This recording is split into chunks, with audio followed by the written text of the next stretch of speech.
जो तद्वान है उसमें उसका अत्यंता भाव हो ऐसा तो हो नहीं सकता। इसलिए न तत्समसत्ता कस्यैव अत्यंता भाव से तद्वत प्रवृत्ति कहते हैं कि तत्समसत्ता वाला जो है, जितनी जो 3 सत्ताएं मानी गई हैं इस सिद्धांत के अनुसार, एक होती है पारमार्थिकी सत्ता, दूसरी होती है व्यवहारिकी सत्ता, तीसरी होती है प्रातिभाषिकी सत्ता। तो ब्रह्म ज्ञान से इतर ज्ञान से जिसका बाध न हो उसकी व्यावहारिक सत्ता है। ब्रह्म ज्ञान से इतर ज्ञान से जो बाधित न हो उसकी व्यावहारिकी सत्ता है, और जो ब्रह्म ज्ञान से इतर ज्ञान से बाधित हो जाए उसकी प्रातिभाषिक सत्ता है। जैसे सुक्तिका ज्ञान से सुक्तिका में जो रजत भाषित हो रही है उसकी निवृत्ति हो जाती है, तो सुक्तिका ज्ञान ब्रह्म ज्ञान से इतर ज्ञान है, इसलिए उसकी व्यावहारिक सत्ता नहीं है, उसकी प्रातिभाषिक सत्ता है। तो इसमें ये कह रहे हैं कि समसत्ताक प्रपंच नहीं होना चाहिए। सुक्तिका में जो रजत प्रतीत हो रहा है तो सुक्तिका की तो है व्यावहारिक सत्ता, और उसमें रजत प्रतीत हो रही उसकी है प्रातिभाषिक सत्ता, इसलिए उस प्रातिभाषिक रजत के प्रतीत होते हुए भी सुक्तिका में उसका अभाव है।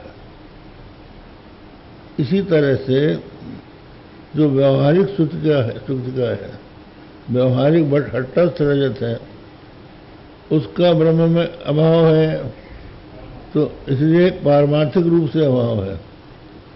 पारमार्थिक सत्ता इसकी नहीं है, इसकी व्यावहारिक सत्ता है। इसलिए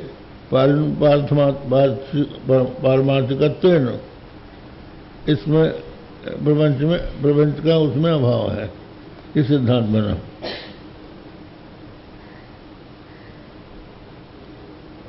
ठीक है। तत्सत्ता कस्यैव तदत्यंता भाव तद्वती अप्रवृत्ति व्यावहारिक प्रपंच से सकाले भी ब्रह्मणि पारमार्थिकात्यंता भावा विरोधात। व्यावहारिक जो प्रपंच है अपने काल में भी ब्रह्म में पारमार्थिक अत्यंता भाव का अविरोधी है। अतएव त्रैकालिक निषेधस्य परमार्थ दृष्ट रजता भाव विषयत्व उत्तम विवरण है। इसलिए त्रैकालिक निषेध का परमार्थ दृष्ट रजता भाव विषयत्व उत्तम विवरण है। त्रैकालिक निषेध का परमार्थ दृष्ट जो रजत का भाव है तद विषयत्व विवरण में कहा गया। सुक्तौ परमार्थत्व दृष्टम, सुक्ति में परमार्थत्व दृष्टम मिथ्यारहितम, सुक्ति में जो परमार्थत्व दृष्ट जो मिथ्यारहित है तत्प्रतियोगिता भावात्मकाधिष्ठान विषयत्व भी तदर्थ हो। सुक्ति में परमार्थत्व जो दृष्ट जो मिथ्यारहित है तत्प्रतियोगिता भावात्मका अधिष्ठान विषयत्व, तत्प्रतियोगिक अत्यंता भावात्मका अधिष्ठान विषयत्व ही तदर्थ। न तो लौकिका भाव विषयत्व, तो सुक्तिका में जो परमार्थत्व मिथ्यारहित दिखाई पड़ रहा है तत्प्रतियोगिक अभावात्मक अधिष्ठान विषयत्व ही उसका अर्थ है। लौकिक अपना सर्वता भाव विषयत्व न, ये बात जो है उसमें विवरण से भिन्न हो गई। लौकिक निषेधत्व मिथ्यात्व बच्चे, लौकिक को यदि हम निषेध मानेंगे तो उसकी भी मिथ्या आपत्ति होगी। निहनाने श्रुत्या दृश्यमान प्रपंच ब्रह्मादि सुक्ति प्रतिमान रजतस्यैव तत्तैकालिका भाव प्रतीतेश्च। निहनानादि श्रुति से दृश्यमान जो प्रपंच है उसमें ब्रह्म में ही जैसे सुक्ति में रजत प्रतीत होती है, उसी तरह से जगत का भी त्रैकालिक अभाव प्रतीत हो रहा है। घटस्य तद्भावाभावत्ववत् च अधिष्ठानस्य भावस्यापि अध्यस्त रूपता भावत्वं न विरुध्यते।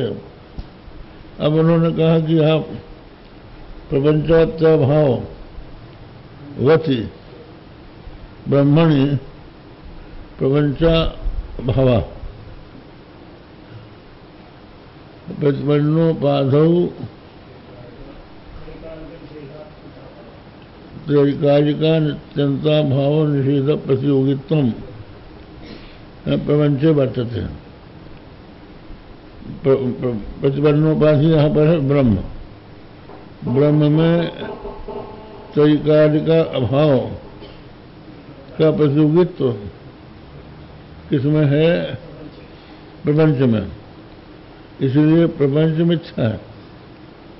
तो यहाँ पर ब्रह्म में त्रैकालिका अत्यंता भाव है, तो अभाव भी एक चीज हो गई, तो द्वैत है, ये उनका कहना है। तो फिर अद्वैत कहाँ रहा? तो उसके उत्तर में उन्होंने कहा कि आप लोग भी घटा भावा भाव को घट स्वरूप मानते हैं। हाँ, घट के अभाव का अभाव क्या है? घट है। तो अभाव और घट आपने कहीं मान लिया, तो अभाव जो है वो अलग पदार्थ आप भी नहीं मानते हैं। अरे आ गया ना समझ में? घटा भाव, घट का अभाव क्या होगा? घट होगा। तो नहीं तो घटा भाव का अभाव कोई दूसरा अभाव हो, फिर उसका अभाव हो, ऐसा तो नहीं है। घट के अभाव का अभाव सीधा घट मानते हैं आप। इसी तरह से प्रपंच के भाव का अभाव ब्रह्म में जो हम बता रहे हैं वो ब्रह्म से अतिरिक्त नहीं। ये हो गया, सिद्ध हो गया। अच्छा, अब केचित से दूसरा पक्ष आ रहा। केचित तो रजत से परमार्थत्व कारण प्रतियोगिमति यह त्रैकालिका निषेध त्रैकालिका भाव तत्परोयम ग्रंथ। बोले इस समय जो कुछ बताया जा रहा है जगत के निषेध का, मान प्रपंच का ब्रह्म में निषेध है, ये जो बताया जा रहा है, ये जो ग्रंथ अभी तक चला है, ये रजत के पारमार्थिकत्व कारण से प्रतियोगी मति, परमार्थ कारण प्रतियोगी वाला है। प्रतियोगी वाली है रजत, चाहे कोई रजत हो, चाहे हठस्थ रजत हो और चाहे सुक्ति में दिखाई पड़ने वाली रजत हो, दोनों ही पारमार्थिक अत्यंता भाव के प्रतियोगी।